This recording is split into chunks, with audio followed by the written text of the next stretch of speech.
The Boston Bruins are truly serious about evolving. There is one coach candidate who checks every box for the modern NHL, and that's Misha Donskov.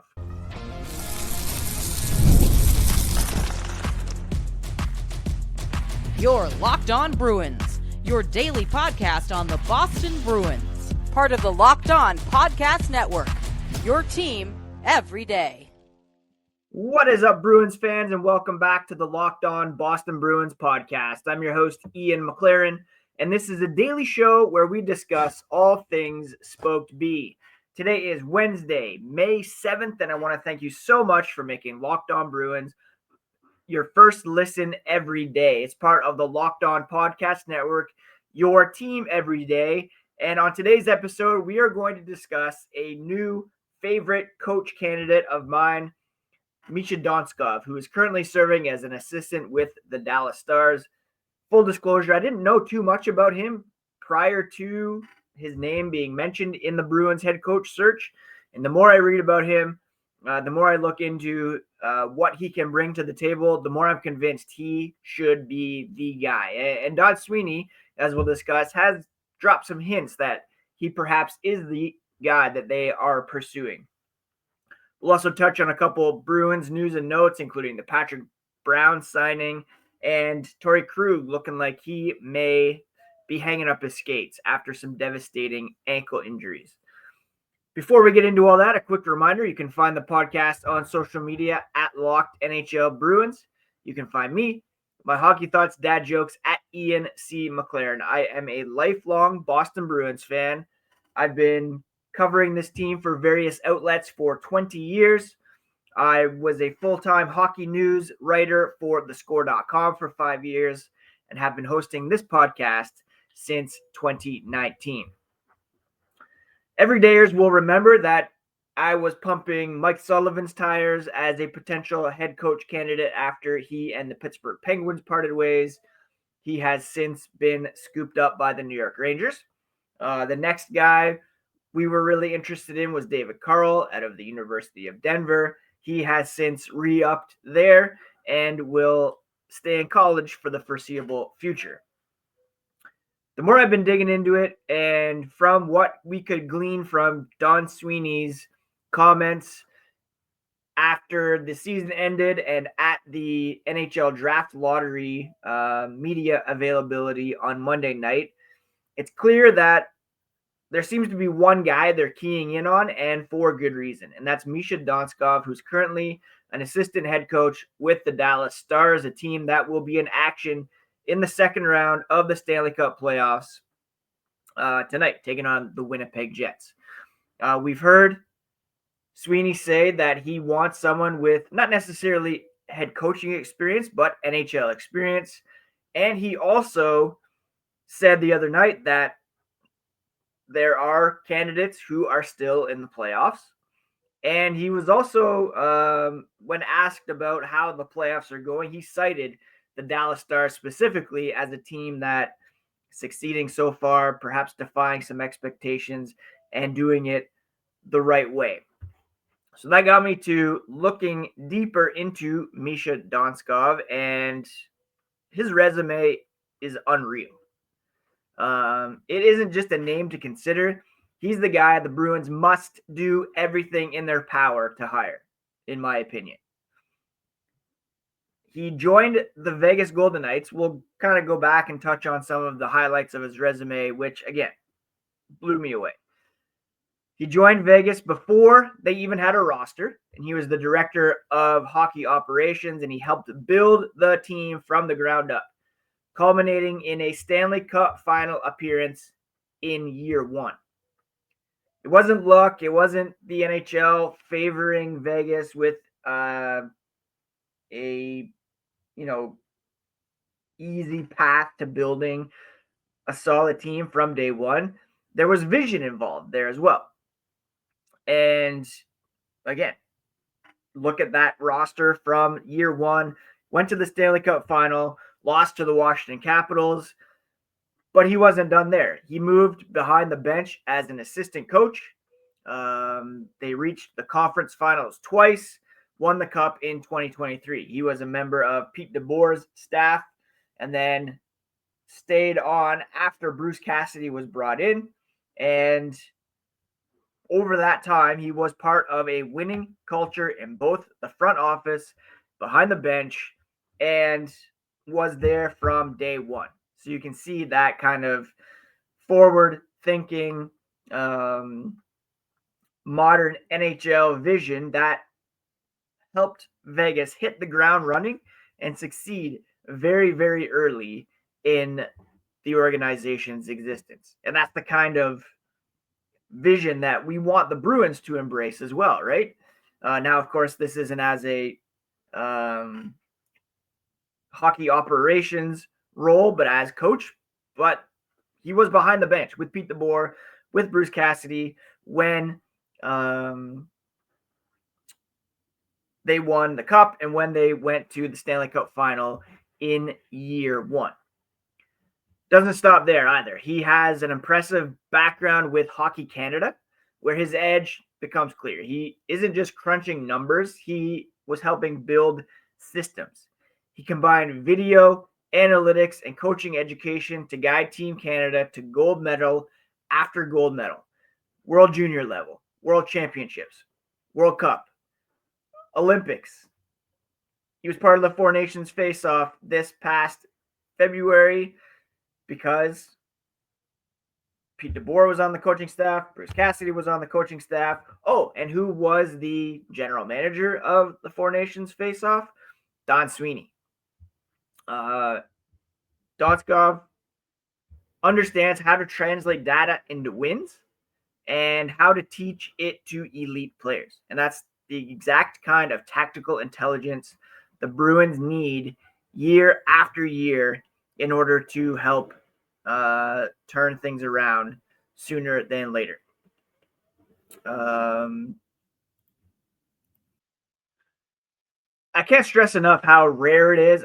I can't even think of an instance where someone started in hockey operations and then moved behind the bench and was successful at both ends. And that comes from a pretty impressive background that began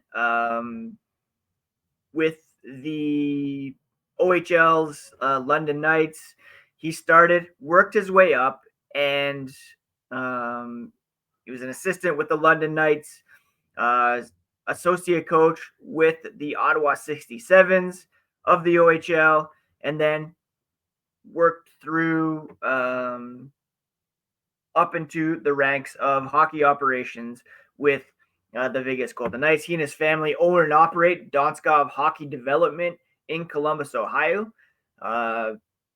Even going back to his background, he spent 6 years in the healthcare sector, a Fortune 500 global company integrating healthcare solutions, increasing responsibility in finance, sales management. He has a master's degree in kinesiology with a specialization in coaching from the University of Western Ontario. Like, this guy has such an impressive resume. He is so smart, and he has taken that from the OHL into Hockey Canada and now at the NHL level, where he is currently an assistant with the Dallas Stars, a team that very well could win the Stanley Cup this year. You saw what they did against the Colorado Avalanche. Mikko Rantanen just coming alive against his old team. And the question is whether or not Dallas would be open to making him available once this season is over, and if he would want to leave the Stars, leave his relationship with Pete DeBoer.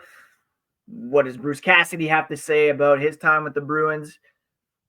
They all, including Sweeney, work together to help Canada win at the Four Nations face-off, so you have to think there is some sort of positive relationship building there. And again, the Bruins just absolutely must pursue Misha Donskov. They have to do everything in their power to hire him, and we'll discuss why here as the podcast continues, as well as touch on the Patrick Brown signing, Tory Krug possibly hanging up his skates due to some ankle injuries. We'll touch on all this here as the podcast continues.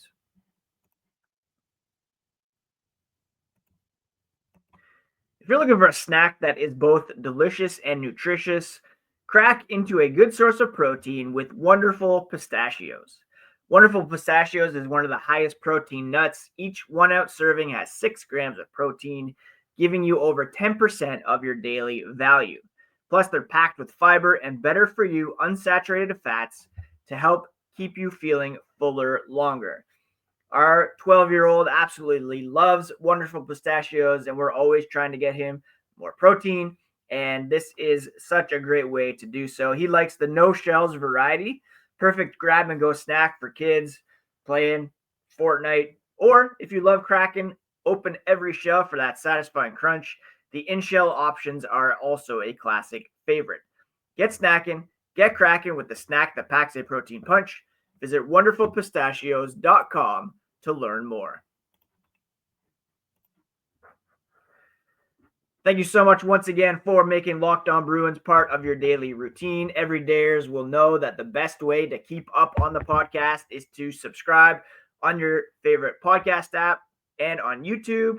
Please do hit that like button and also hit the bell so that each video you get a notification on your phone that it has dropped, because when I drop a short, usually means there is some sort of breaking news going on with the Boston Bruins. Hopefully soon there's some breaking news. Well, it could be a little bit of time if the Stars do indeed go all the way to the Stanley Cup final. And the longer the coaching search goes on, the more we can kind of glean from that Donskov is a guy that they are bent on hiring. NHL benches are full of recycled names. Donskov, though, he's different. Like I said, he's worked in finance. He's managed sales teams at a Fortune 500 company. He runs his own hockey development business. He holds a master's in coaching education. This is a modern professional who understands leadership beyond the locker room, and that matters in today's NHL, where managing personalities, media, and pressure is half the job. I mean, he was so highly regarded that usually at the Olympics or the Four Nations Face-Off World Cup, your staff is made up of head coaches. They did have Bruce Cassidy, Pete DeBoer, but those guys valued Donskov so much that they wanted to bring him along to that tournament as well. And we saw how it paid off for Team Canada. The Bruins are standing at a bit of a crossroads, right? They can chase a safe hire, some guy with recycled systems, playoff scars, or they can swing for something bigger. And if you look at the pros of hiring an assistant versus a head coach, you look at fresh ideas, new energy, maybe less ego and more collaborative, potential long-term payoff if developed within the organization. Well, you do have that lack of NHL head coach experience, which could be risky, maybe a bit of a learning curve in a demanding market like Boston, and maybe he will lack some authority with veteran players. But look back at Boston's history with coaching hires. How did they fare with rookie versus experienced coaches? Bruce Cassidy didn't have any head coach experience, and look what he has become in Boston, taking a team to the final and winning a cup with Vegas, with Donskov on his staff. That background with Vegas, Dallas, Hockey Canada, that deep analytics background. Again, he was the director of hockey ops and analytics in Vegas, a team that from day one was built to win. Very, very impressive. He's got IHF World Championship victories in 2015, 2016, a World Junior Championship in 2015 with Hockey Canada, World Cup of Hockey in 2016, Ivan Halinka tournament in 2013, even the Spengler Cup. And then prior to that, he was, after that, he was 2025 Four Nations Face-Off. He served in a support role for Team Canada at the 2022 Olympics. He built Hockey Canada's internal analytics portal helps bridge the gap between raw data and player execution, a skill that would benefit a Bruins team that could use more offensive creativity and flexibility in high-pressure moments. Before his rise through the coaching ranks, again, so much experience in business, hockey development, and just such a unique and deep resume that the Bruins cannot afford to pursue this guy with the utmost vigor. Hiring Donskov would be a declaration. We are not stuck in the past. We're building the next great Bruins team, and we've attracted the best possible next great NHL head coach. We're not going for retreads like Peter Laviolette or Gerard Gallant or Joel Quenneville, heaven forbid. We are, or not just guys that we're comfortable with and we know, like bring Sacco back or Jay Leach even. This is a guy with championship pedigree, which could be added to as early as next month if the Stars keep rolling as they are. He's got development chops, analytics mastery, forward-thinking mindset. He represents a complete cultural reset, one that aligns with a younger core, a more fluid style of play, and the demand for innovation in today's NHL. Don Sweeney, there's no more time to waste. They need to get aggressive and bring in the best modern coaching mind available. And that, in my opinion, is indeed Misha Donskov. Now, again, they've perhaps reached out to him.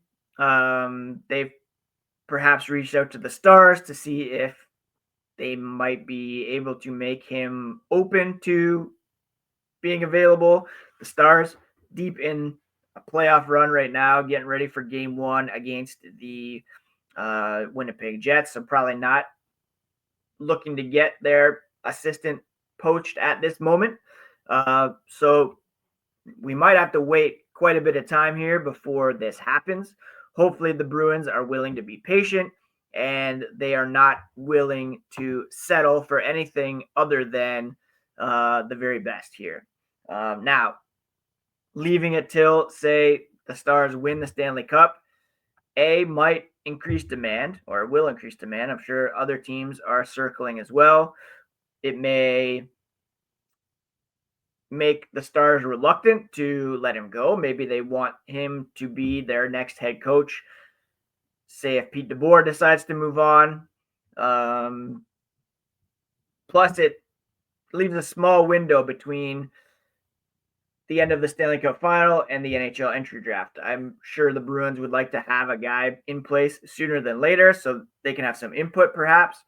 But if you have to wait, you have to wait. And Donskov certainly is worth waiting for. And this could future-proof the Bruins. Don't stick to the safe choices. Some guys who have been around the block more than once. Hold out for the very best, and that is right now Misha Donskov. So that's my take on that. Coming up, we're going to discuss the Patrick Brown signing and what it means for the Bruins, as well as just touch on Tory Krug and his likely career-ending ankle injuries and what he meant for the Boston Bruins back in the day.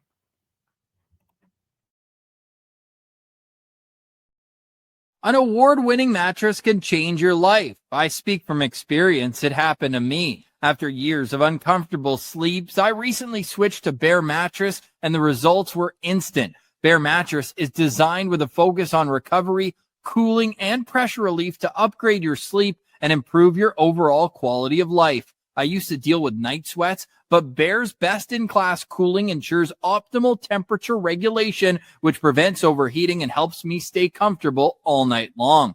Bear offers a wide variety of mattresses, but to get the right one for you, take their sleep quiz that matches you to your perfect mattress based on body type and sleep preferences. Go to bearmattress.com and use promo code LOCKEDONNHL at checkout to get 40% off site-wide. This offer is not available anywhere else. You have to use my promo code on the very last page of checkout to get this discount. That's bearmattress.com. Use my promo code LOCKEDONNHL to get 40% off site-wide. bearmattress.com, promo code LOCKEDONNHL. The Boston Bruins announced, I think, their first signing of the offseason yesterday, and it came in the perhaps underwhelming form of a one-year contract extension for Patrick Brown. Now, he's a guy that doesn't get the fan base very excited, and when he is called up from Providence, it usually comes with a few groans, but the fact is, he's team captain for the Providence Bruins. He had 17 goals, 29 assists for 46 points, tied for fourth in goals, second in assists, third in points, and first in power play goals. And Providence needs players too. There is the odd chance that he could be recalled, and the Bruins value his leadership, his compete, and the intangibles that he brings. He's not going to come up and go on a heater or anything like that, but he's defensively responsible, good in the room, etc. This is a two-way contract, which is key, meaning if he's up in the NHL, it comes at a very modest cap hit of $775,000, and it's most likely that he will be down in Providence once again. He's pretty much a career AHLer, 501 career AHL games with Providence, Henderson, Chicago, Charlotte, and while he has played 164 NHL games with Boston, Ottawa, Philly, Vegas, Carolina, 10 goals, 16 assists. He's kind of a journeyman tweener, more suited for professional hockey life down in the AHL. Therefore, some insurance, and to make sure that the Bruins are able to maintain that leadership core in Providence here as they continue to develop some players down there. That is an important thing for sure. So it's not something to get super worked up about. He's there for depth, for leadership, and for continuity here on the Providence Bruins. Now, I wanted to end just with giving a shout out to a former Boston Bruin, St. Louis Blues defenseman Tory Krug, who isn't expected to play again due to ankle surgery last summer. He was diagnosed with pre-arthritis in his left ankle. After several weeks of evaluation, they agreed on season-ending surgery before the season even began. And this issue stems from a fractured ankle he sustained in the second round of the 2018 playoffs while a member of the Boston Bruins, ending his season then, causing him to miss the beginning of the next campaign. With any form of arthritis, without surgical correction, he could have lost mobility in his ankle entirely. Even with the procedure, Krug has just recently resumed normal day-to-day activities. This is via Blues GM Doug Armstrong. He has played 4 seasons of a 7-year deal that he signed with the Blues in free agency in 2020. He, of course, was coming off a very fantastic career as a member of the Boston Bruins. He had averaged 20 minutes per game for 5 straight seasons with Boston, recorded at least 40 points every year in that period. Twice finished in the top 20 in Norris Trophy voting. And, of course, was a member of the Bruins team that went to the final in 2013 and also went to the final with the Bruins in 2019. He totaled 337 points in 523 regular season games for the Bruins, ranking 5th in Bruins franchise history in points among defensemen. So a very impressive career for Torey Krug, who, don't forget, was an undrafted free agent signing out of Michigan State by the Bruins back in 2012. And routinely electric performer. No one will forget that hit in the St. Louis Blues series. 12 points in 11 games in the 2018 playoffs before getting hurt, and then 16 assists in their loss to St. Louis in the Stanley Cup final in 2019. 16 assists that whole playoff run. He finished his career with 0.7 points per game in the postseason, which is on par with Hall of Famers Nick Lidstrom and Chris Pronger. Krug was always one of my favorite Bruins. I always rooted for the underdogs, the small kings, and it's very sad. It was sad to see him go, although I understand why the Bruins didn't commit that contract, knowing his ankle injury history. He was able to produce for the St. Louis Blues a little bit, but never replicated the success that he had as a member of the Boston Bruins. So we wish him all the best. Glad that he's able to resume normal day-to-day activities as, a family man. I did see him, I believe, on the ice helping the Blues in kind of a coaching capacity. So maybe that's what's next for him. I know he's well loved by current and former Bruins. He and David Pastrnak remain best friends, and maybe we'll see him back in Boston here at some point next season even. So we wish him all the best, and such an unfortunate ending to what was a pretty electric career for Torey Krug. All right, that's it for today's episode of Locked On Boston Bruins. My friends, thank you so much for taking the time to listen. Please do check out next as your second listen, the NHL Game Night podcast, Locked On NHL Game Night, recapping last night's games in the Stanley Cup playoffs, and they do that every night until a Cup champion is crowned. It's available on the Locked On NHL feed, on your favorite podcast app, and on YouTube. Please do take care of yourselves, take care of each other, and we'll talk to you again here on the next episode of Locked On Boston Bruins, part of the Locked On Podcast Network, your favorite team every single day.